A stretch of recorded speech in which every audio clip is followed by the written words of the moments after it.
Welcome back to Extra Holiday Games. I'm Extra Holiday, and I realized as I was talking, discussing what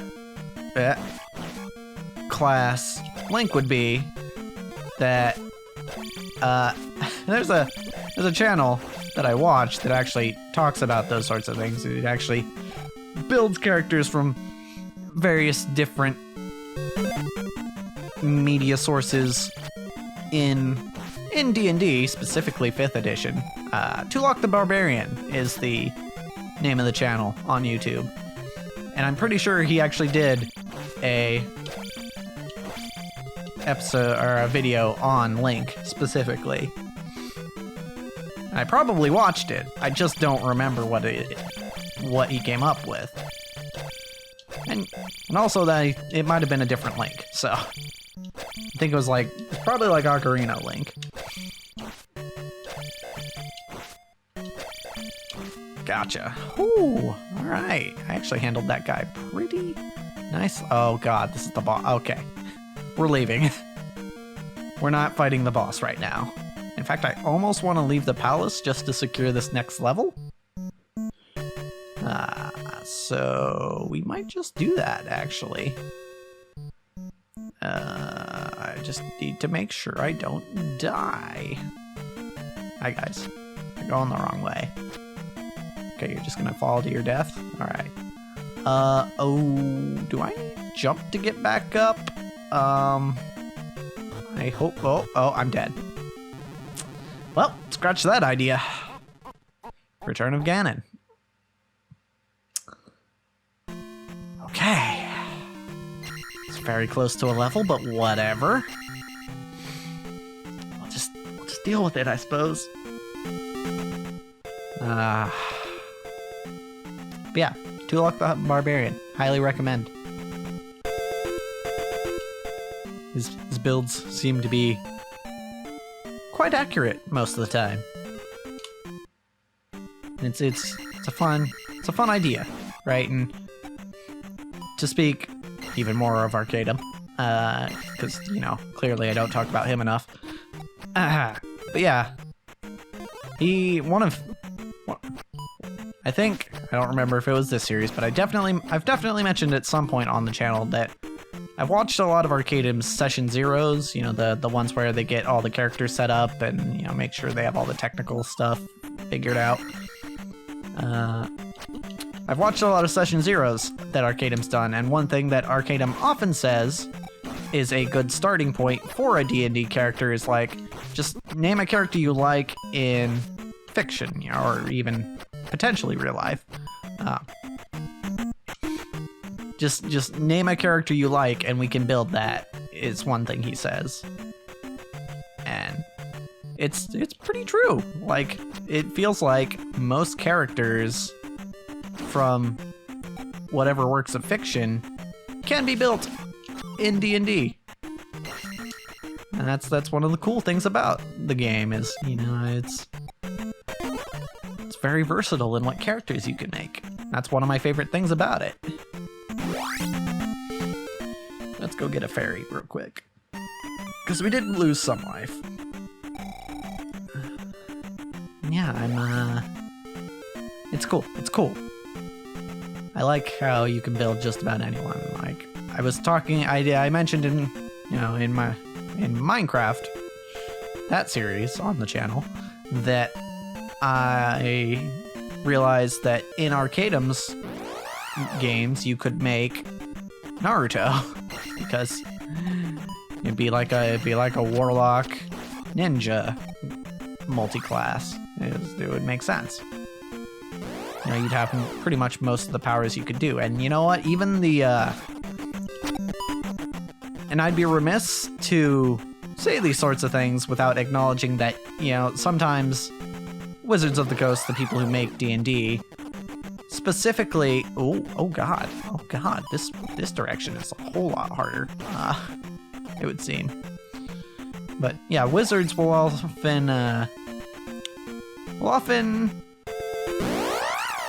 make that sort of thing easier. What? As in, an example of this is the Sun Soul Monk, which I believe is in Xanathar's Guide to Everything, I want to say. But it's a subclass of Monk. Might be in Tasha's. No, I'm pretty sure it's in Xanathar's. Yeah, it's a subclass of Monk that just lets you shoot ki blasts out of your hands. Which should sound familiar to anyone who's ever watched anime. Yeah, that's they made it so you can play Dragon Ball characters in D&D. Okay, I need to remember which way I need to go. It's not this way.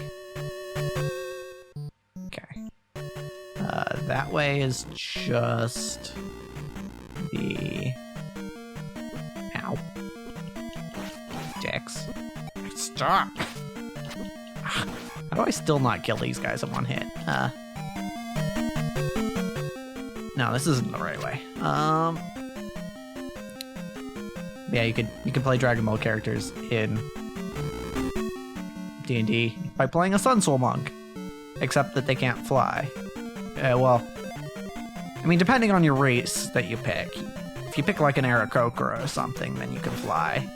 And then you're a bird person, which isn't exactly like the... isn't exactly like... Ow. I think I'm going the wrong way, but we're gonna go this way anyway. Ow. Isn't exactly like Dragon Ball characters. There aren't a whole lot of bird people in Dragon Ball, but yeah.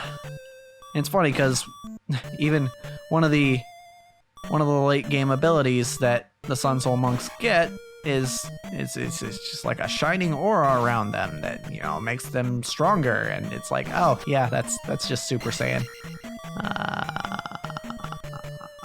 Don't do it. Don't jump at me. I'm just gonna let this guy die. Okay. I forget. If I run into an Iron Knuckle, I'm turning around. Do I have enough for the life spell? Let's see. No? Okay.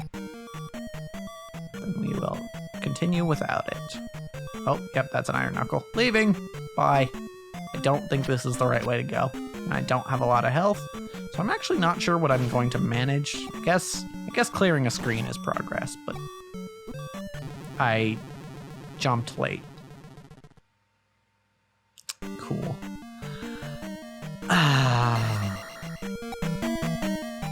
Yeah, Some characters I've thought of in my head are like, yeah, this is just like that other character from this thing. And I'm like, yeah, I can make that in D&D. Like, I thought of...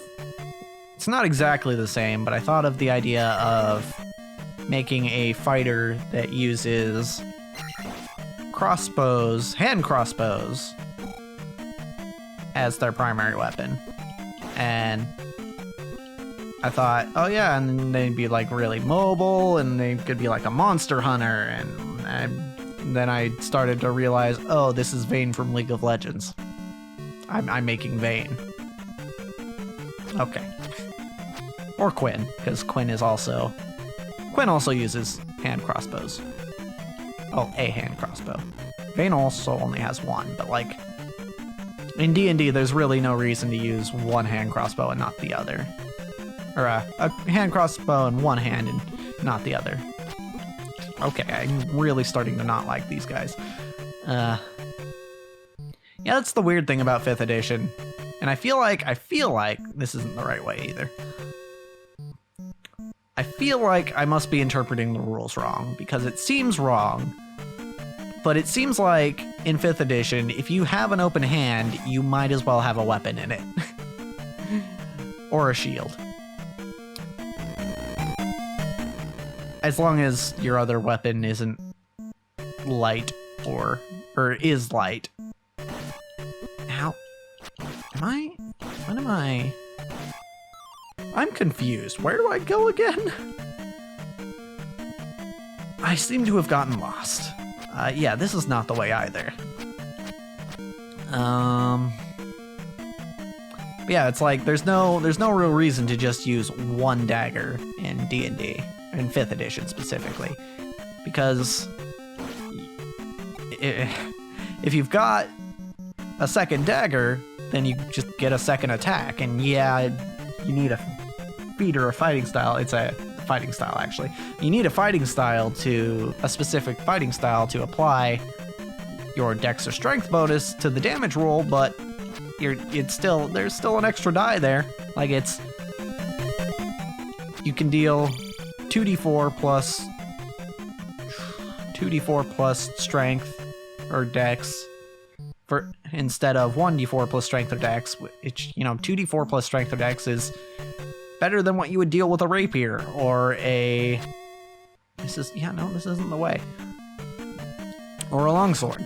So, it's interesting, right? It's interesting. I don't know. It's weird. And that's the weird thing that I've been dealing with when making a bunch of characters, because I think I've stated before, for my players in my campaign, I made pre-made characters that they could choose from, and I also gave them the option of making ones from scratch, but so far everyone has chosen to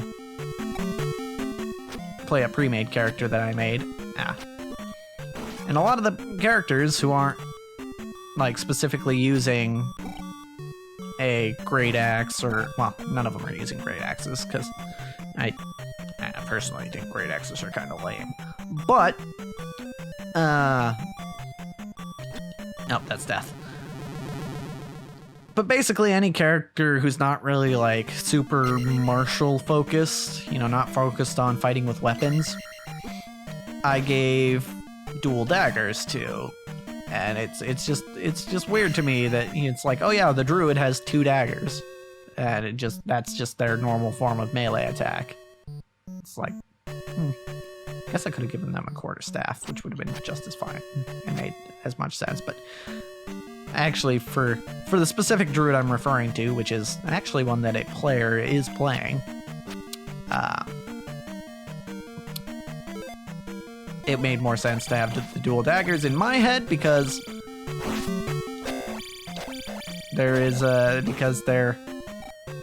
whole thing is turning into animals, and it made more sense to me that an animal would use both hands to attack rather than one, or using a two-handed weapon.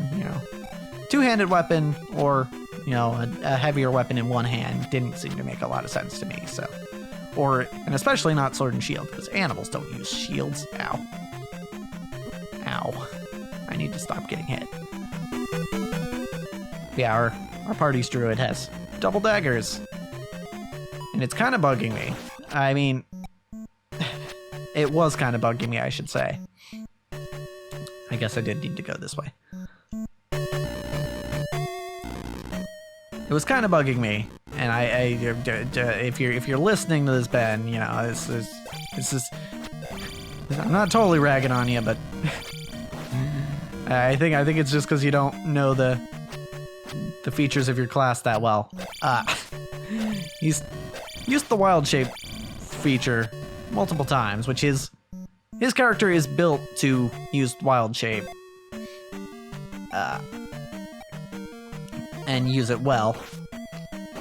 But like, each time he's used it, he did it for like 1 turn, and I was like, okay, I'm gonna go back to being a human. It's like, he's half orc, but I'm just gonna go back to my humanoid form. It's like, well, you're kind of missing out on a lot of HP when you just wild shape and then change back immediately. Okay, ow, I thought I got through there without getting hit, but it's fine. Magic is getting sapped, but it's fine. Okay. Let's go down this way, because we avoided going this way before, because I thought there was a boss down this way, but now I know where the boss is, so let's go this way now. Yeah. Or wait, was this the way I went that had the boss? I think this was the way I went that had the boss. Hold on. go the other way. This way. Alright. Yeah, Ben, if you're listening, it's generally better to stick in wild shape and then just wait till it runs out of HP to transform back. I mean, you can stay in it for like, oh wait, I didn't need to go this way because there was just a guy with a key. I already have the key and opened the door. But yeah, it's better to stick in wild shape because otherwise you miss out on what is essentially temporary HP that your form gives you. And you get extra HP, I believe, because you're Circle of the Moon Druid, specifically. Okay, alright. Let's let slime approach us, so we can kill it. Yeah. And now we can fight this guy. Go. Okay, we're in range. Got him. Okay. Okay, alright. I'm really curious if you can make it back up here without jump, because I don't think you can. Also, I don't anticipate that I'm going to beat the boss.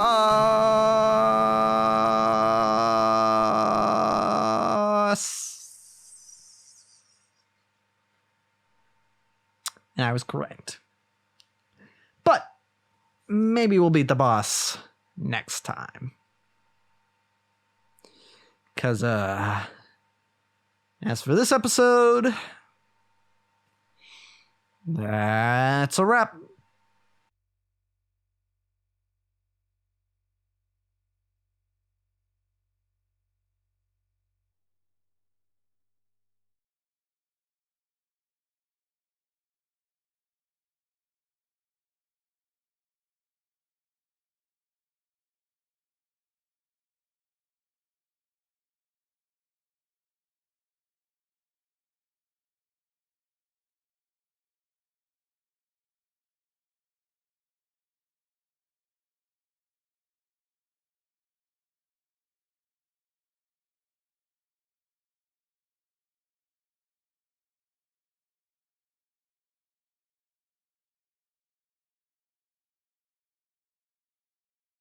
Funny how things turn out.